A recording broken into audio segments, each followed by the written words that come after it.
Hi, hello. Welcome to the episode of Isaiah's Newsstand. It's your host, Isaiah Edwards. The date is August the 4th, 2025. Hopefully this episode finds you well, in good spirits and high hopes. As for me, I'm doing pretty good. Happy Monday, happy Garfield Day. Hopefully you got that lasagna today. I know as for myself, I did. I'm feeling pretty fulfilled. I'm feeling pretty satisfied. Let's say that. Today treated me well, yes. It was pretty normal, pretty textbook for, a Monday back at work. We got up. I was feeling pretty rested, which was nice. Back still had a little bit of pain on it, but I want to say by midday, I took some Advil and I felt a lot better after that, especially even like after the gym, which is, ironic considering that's where it's sourced from. But, so it goes. But yeah, we went to work. Work was pretty ho-hum, pretty textbook. Like the perfect sweet spot of busy all day, but not too busy that I was overwhelmed. So we like that.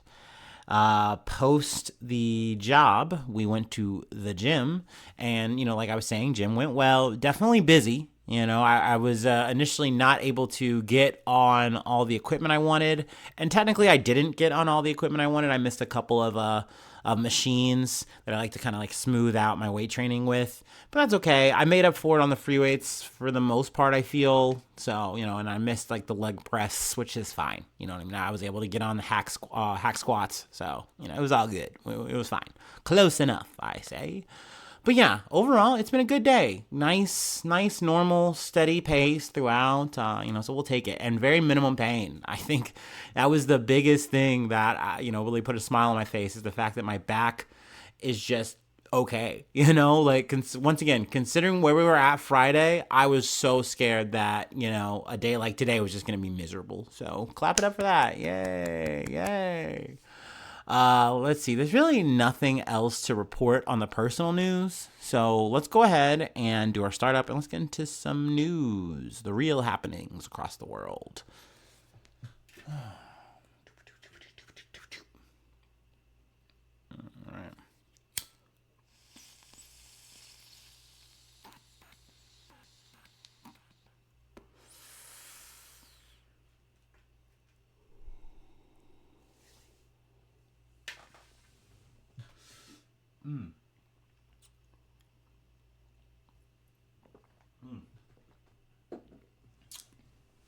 All right. All right.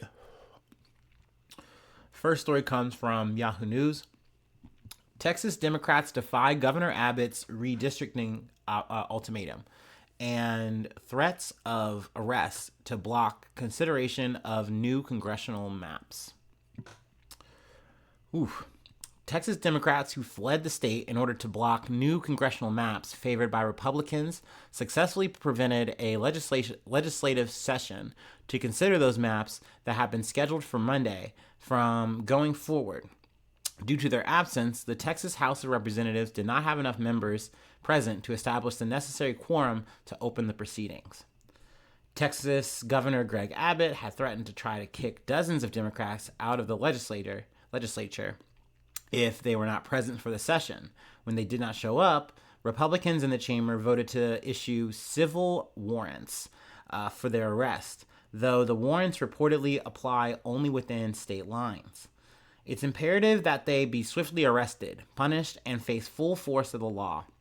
Texas's Republican Attorney General Ken Paxton, boo that fucking man. I hate that fucking weasel. Sorry, Tomato Town for that man though. And Abbott, you already know I don't like wheels. Anyway, Ken Paxton wrote in a statement Monday afternoon. The Democrats' decision to leave Texas, with some going to Illinois and others going to New York, came a few days after Republicans unveiled their new proposed congressional map that experts say could secure the GOP 5 additional seats in the House of Representatives if it's in place before the 2026 midterm elections. This truancy ends now, Abbott wrote in a letter sent to Democrats Sunday evening. He had also previously argued that Democrats may have committed a felony by leaving the state. I love this. I love this argument right here because essentially the Texas, legislator, Congress right now, they are fighting to do their gerrymandering. Like they're like, it's our goddamn right, and we want to hasten the clock, and we want to make this fucking happen. These Democrats are getting in the way of the law, of due process here, I guess, whatever. But I remember, what was it? When Texas froze over, you goddamn, what's his name? Senator Ted Cruz. That motherfucker just hop, skipped, and jumped out of the fucking country. Took a nice little vacation. So it's like, you can leave if you're conservative and it makes, sense for your agenda and whatnot. But if it's the other side over, some shit that, also, you're going to get the shit inevitably, right? Like, that's something I kind of just want to do spoilers on already, like my thoughts on this, where I'm like, okay, it's a nice gesture that the Democrats are saying, hey, we don't want to be a part of this. We think this is wrong. Like, you're literally going to chop things up and make it more Republican and make it less Democrat. And we're just supposed to be okay with it. Like, no, we want to do whatever we can to stop it. But this action, in my opinion, is too little, is too late. Like, inevitably, you guys will have to come back to work. Inevitably, this shit will get through by the numbers, and it will happen. Maybe you're bumping some other stupid Republican slap policies down the road for this year, this session, whatever. Maybe you're bumping that till the next one. Sure. But like, this is going to happen. They've tried this before and it happened that way. I don't see this happening any other different way. That being said, the increased rhetoric from Republicans, the threats of arrest, all that, I mean, that is a new low. That is a new bottom in this conversation. So, I mean, it sucks all around for sure. But let me go ahead and keep reading. In a press conference on Monday morning in New York, where they were joined by the state's Democratic Governor Kathy Hochul, some of the Texas Democrats said they were committed to their fight to stop the maps and argued that Abbott does not have legal authority to punish them for leaving the state. Respectfully, he's making up some shit, which I like that quote right there. Democratic State Representative Jolanda Jones said, the Texas House Democratic Caucus had initially responded to Abbott's threats with the statement, come and take it, which, fuck yeah. Once again, they are getting their points. And I mean, hey, a Democrat will do at least that. They will say the lines, they'll make a little cute slogan, they'll do the knee, whatever, they'll make it happen in that regard. It'll look cool. It'll sound hot. But, inevitably, are your rights going to be, slowly but surely and steadily taken away from you? Yeah. And what are they going to do? Shrug. But let's continue. The Texas House is scheduled to reconvene again on Tuesday, but every indication is that Democrats will miss that session as well. It remains to be seen how long they can continue to stay outside of the state, or how their procedural gambit might actually stop the map from eventually being approved. A previous walkout 4 years ago, designed to block a controversial voting bill, delayed a final vote, but ultimately did not prevent it from being passed. So, like, once again, you're kind of fighting against inevitability here, because inevitably, whether we're talking about this on a state scale or we're talking about it on a national scale, Congress, especially in the Democratic sense, just doesn't do anything but sit on their fucking ass until it's like, oh my God, we're pushed to the brink. Our rights, everyone's rights. Everyone's going to hate us for not doing anything. And then they finally start whining, and they finally start crying, and they finally start making some kind like motions and waving their arms. And, and you're supposed to be like, well, at least they tried. Like, but meanwhile, any and every time that they could have done something, could have secured this shit, could have made it not a thing, they just twiddled their fucking thumbs. So, it's good to see that this happens, once again, at the very top, at the federal level, and then at the state level. So that's great. Also, since we're riffing it out, this is prompting a conversation, and this has kind of been growing, obviously since Trump's been in power. But from Gavin Newsom, from Kathy Hochul, the idea of saying, hey, if Texas is going to do this, if other Republican states are going to do this, why aren't we? We need to do something about it. Well, the problem here is, in both of those cases I mentioned, in terms of California and New York, they each have individual commissions, like individual groups, making it so that this doesn't happen. So essentially they're playing by the book, and they would have to find a way to get that, taken off and then get control, and then they could do the same thing, potentially. So we'll see. But I've talked about this problem in so many shapes and sizes, where you just see Republicans doing whatever the fuck they want to do, because they're willing to play the fucking game, full out, max speed, no fucks given. They don't care about the goddamn rights. That's a pliable fucking thing for them to fucking decide on. And then you have the Democrats, who go, I'm just gonna twiddle my thumbs, I'm just gonna fucking hang out, I'm gonna collect my fucking check. And then, like, when these things like gerrymandering come up, I remember, at least in, like, the New York sense, they didn't do anything. The judges were like, actually, you guys can't gerrymander. Like, it would be bad if you did it. You'd be just like the other guys. And it's like, okay, yeah, man, I appreciate that, I guess. I appreciate the justice and all that, blah, blah, blah, blah, blah. But this is how we always wind up here, is that, once again, you see Democrats not playing team sports. But it turns out they are playing team sports. It's just what I've really described here, of just riding the bench, doing nothing. And then when the fucking clock's about to fucking run out, they go, oh my gosh, we gotta do something. We gotta fight back, fight the power. Too little too late, motherfuckers. Too little too goddamn late. So, to me, this story is a bit of a nothing burger. I didn't really want to cover it, but I just noticed that even over the weekend, especially Monday, there's been an escalation of rhetoric. You got Wheels, you got Greg Abbott fucking, I'm gonna arrest you guys, come back here, screechy, screechy. But, okay. And also, not to mention, Trump really wants this shit to go through, because he wants to see the numbers go up, more control to go up in the House. Because if you gerrymander this shit, like I said, you're giving more power to the Republicans in the form of more seats. And you're going to have less seats for Democrats. So there you go. I mean, in so many ways, though, Texas is kind of a lost cause, and a lot of these places is a lost cause. But the numbers are important. They always add up to something. So I get Trump trying to push this shit. It's a smart call. Because once again, they're playing team sports. They're playing team sports, and, like, the team isn't even, like, Team Republican. It's Team Trump. It is what Trump wants. So he is pushing this agenda hard. As hard as he fucking can. Which makes fucking sense in that regard. Anyway, let's go ahead and move on. I feel like I yapped about this enough.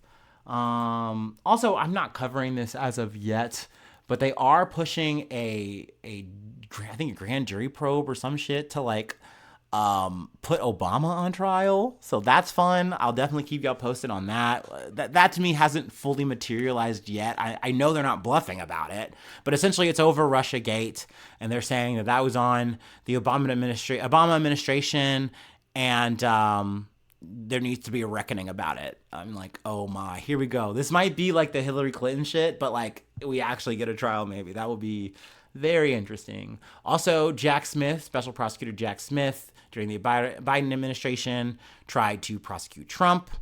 Was it special prosecution? Yeah. We'll see how that goes, because they're also trying to set that up, get the wheels rolling on that. So yeah, a lot going on in the Trumpverse, but that motherfucker always stays busy. Some shit's always going down. So there we go. Let's move on though. Let's go to Saudi Arabia, sadly, for some bad news. From the Telegraph.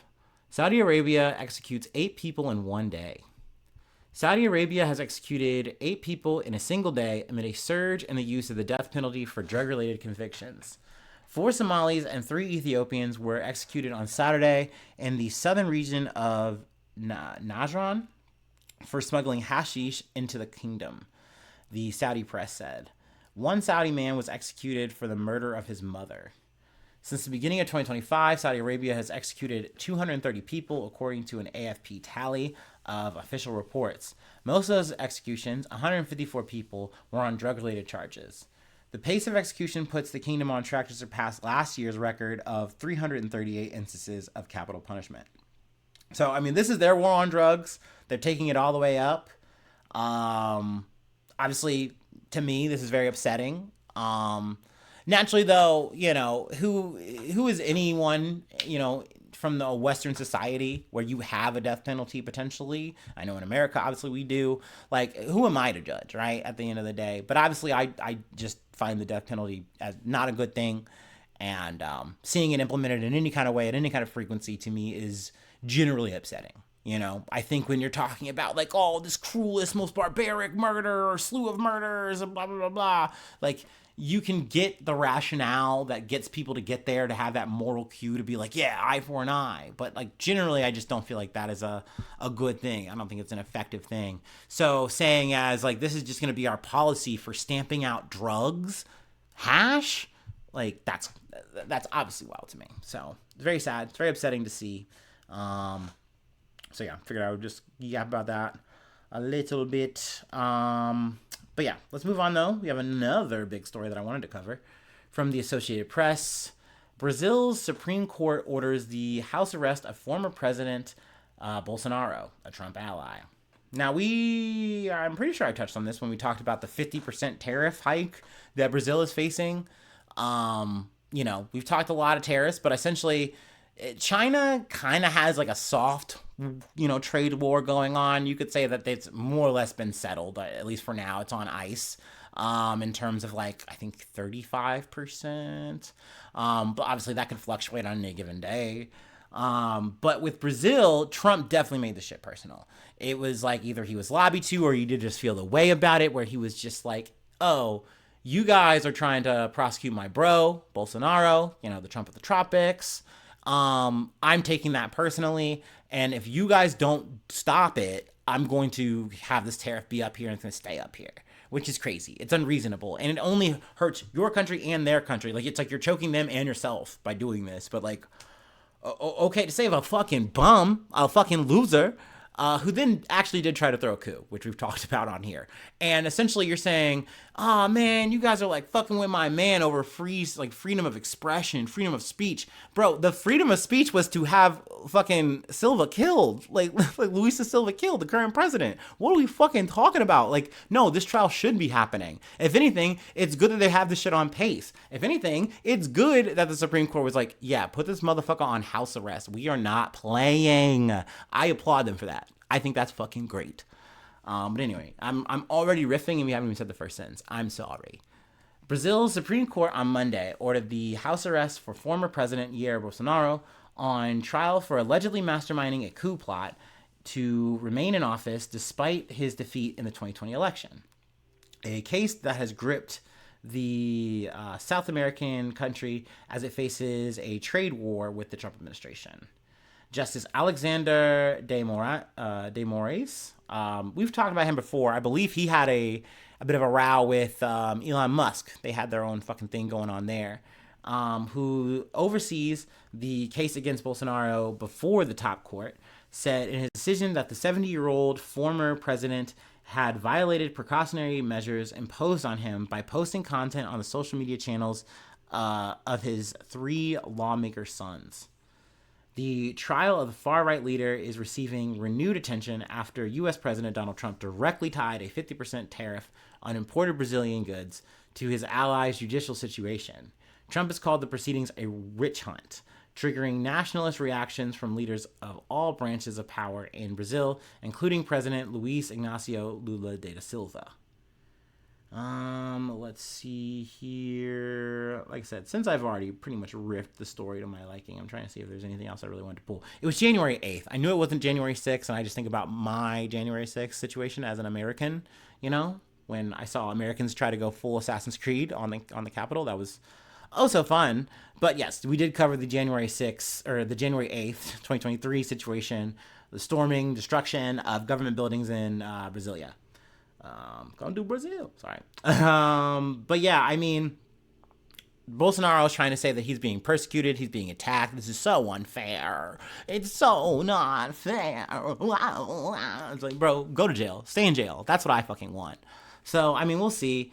I'm excited that this is going along. Like I said, because you never know. Like, it sucks because so many countries have just capitulated to Trump. And I get it. Like, at the end of the day, this is America you're fucking dealing with. Like, you can hate it, you can talk shit about it all you want, but it is the great big machine right now. It is the hegemon. It is the thing holding it all together.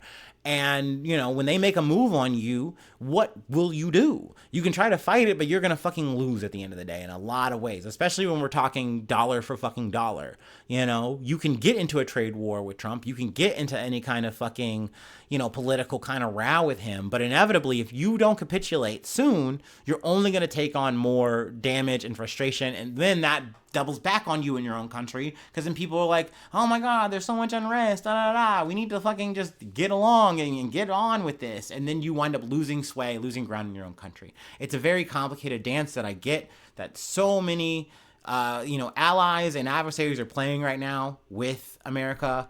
It's very interesting to cover in that regard, but it sucks because all of these outcomes seemingly are bad. Like, especially when we're just talking this a trade war, you generally, once again, just have a raising of this threshold now, and everyone just has to pay more. And we have to be excited about that, because essentially the proposed deal was so much worse.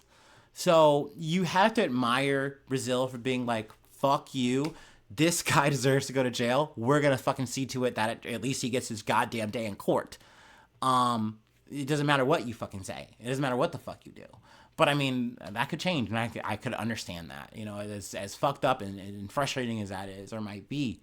But yeah, definitely relevant to cover, you know what I mean? Because once again, now that it is tied to that tariff thing, you have just the past of, that whole coup plot finally coming to like legal fruition. Is he going to go to jail? Yada, yada, yada, blah, blah, blah. And then now you have also, like I said, the tariff shit. So crazy shit. I've riffed about this enough. Obviously there's a lot of details here, but I just didn't want to read it all, blah, blah, blah, blah, blah.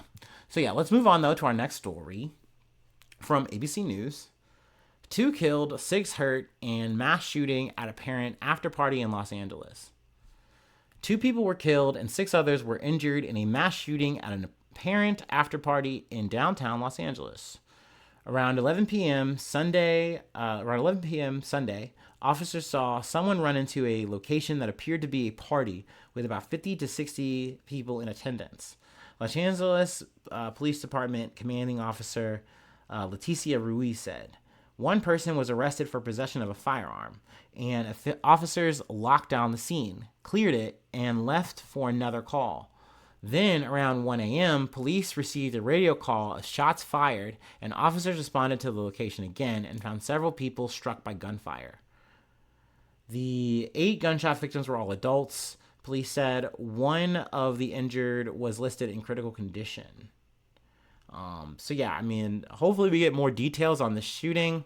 Obviously unfortunate, especially too because it's like, damn, you stop one and you go to move on, and then it's like, damn, it still happens in the same area. So that's very sad. It's very unfortunate. Also, things that are sad and very unfortunate is the next story.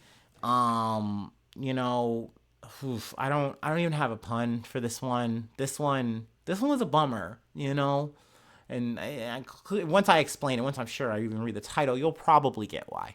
So let's go ahead and do our last break. I know I need it. Maybe you do too. Feel free to take one with me. And then we'll go ahead and close it out. Oh, boy, oh, boy, oh, boy.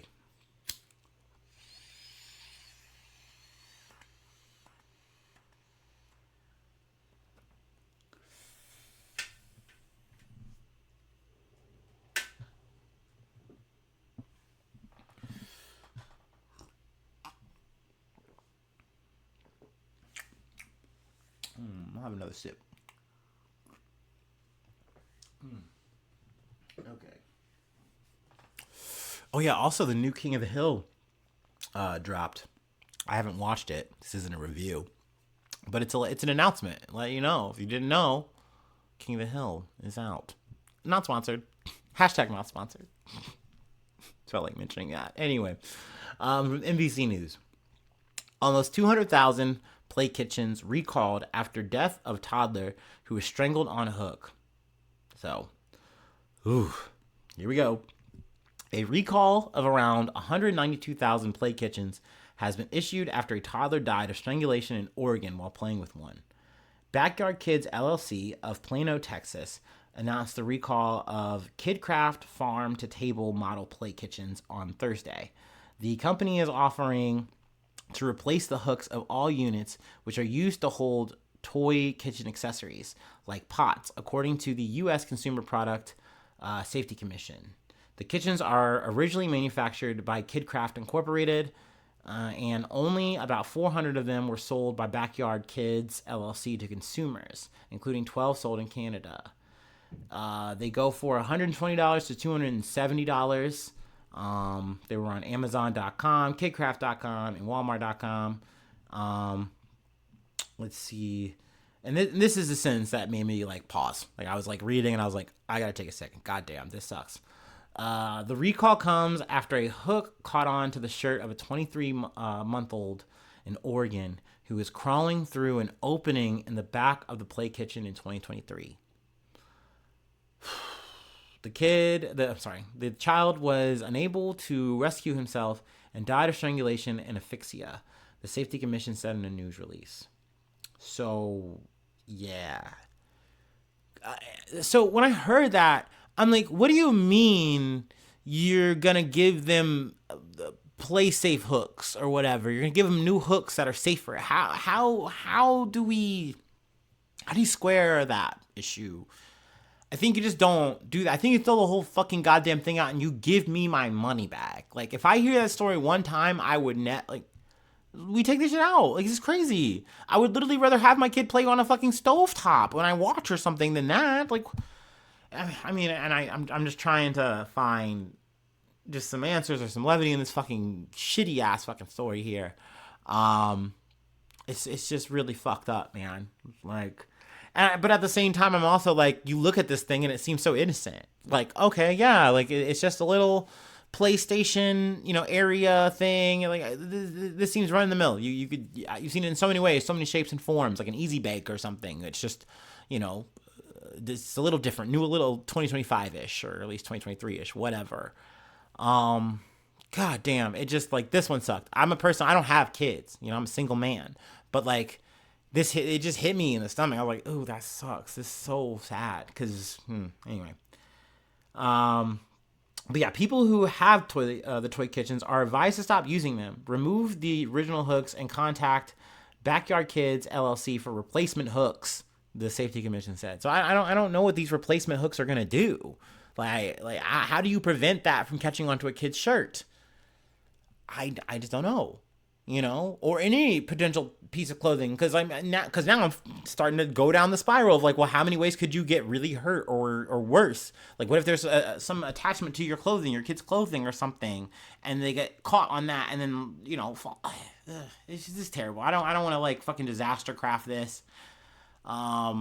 It's just really sad. Obviously, condolences to anyone involved in this. And condolences to the people who bought this shit and potentially want a refund. Because I noticed in this situation, they're not talking about that. They're saying, hey, get your replacement hooks. I'm like, why don't you give me my replacement dollars? Because this is going to kill my kid.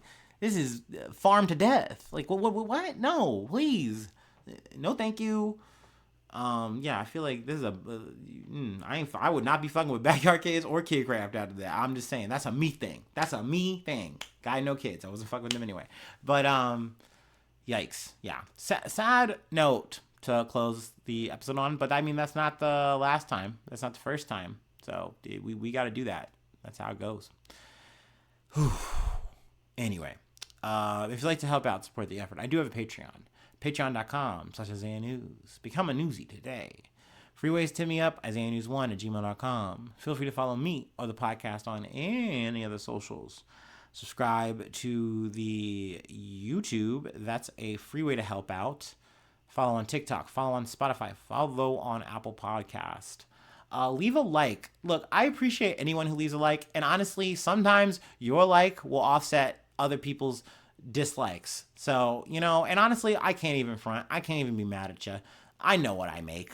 I know the quality or lack thereof. So it's okay. It's going to happen. But if you want to be a pal and offset the algorithm from me and also just put a smile on my face, hit that like button. That's a super easy boop, boop. You hit that subscription button. Now you're going to keep up. Hit that like button. Okay. Everyone is happy. Okay. Me. I'm happy. Leaving a comment, that's extra credit. That's extra credit. That also helps. And once again, I like seeing them. It puts a smile on my face. Sometimes you get some bad ones there too. I think I got one. I don't like to platform people like this. I usually like to let it breathe before I yap about it. But someone was like, how are people, no, they said, they used like what I did, like the royal we. They're like, how are we supposed to take you seriously when you talk like this? And I had a whole slew of things I could say, but I just chose to delete that and move on with my life, because obviously that's a person with an alien PFP. That's not like a real person. That's like, that's a bot. That's an imaginary person to me. I don't care. But needless to say, you're not an imaginary person, listener. You're real. You're cool. And like, leave a cool comment. I would appreciate it at least. It offsets the negative ones. You know what I mean? That's why I appreciate Mama Bear. She's always in the comments, leaving some emojis, saying love you. I always appreciate that. Shout out to moms. Hearts. I'm throwing hearts in the microphone. And also any homies. And you can do this not just on YouTube. You can do it on Spotify. I got homies that do that. Shout out to the homies. That's G shit. That's real shit. So yeah, I know I'm kind of going long on this, but sometimes you gotta talk about it. It's just what you do. But regardless, whether or not you leave a comment, whether or not you leave a like, whether or not you follow along to any of the podcast platforms, I just appreciate you tuning in. Whether it's your first time, whether it's your, thousandth time, like, it's dope of you to come through. And I appreciate that so, so much. So yeah, thanks so much for tuning in. Thanks so much for being a friend. And hopefully I see you soon for some more good news. I love ya. Bye-bye. Mwah.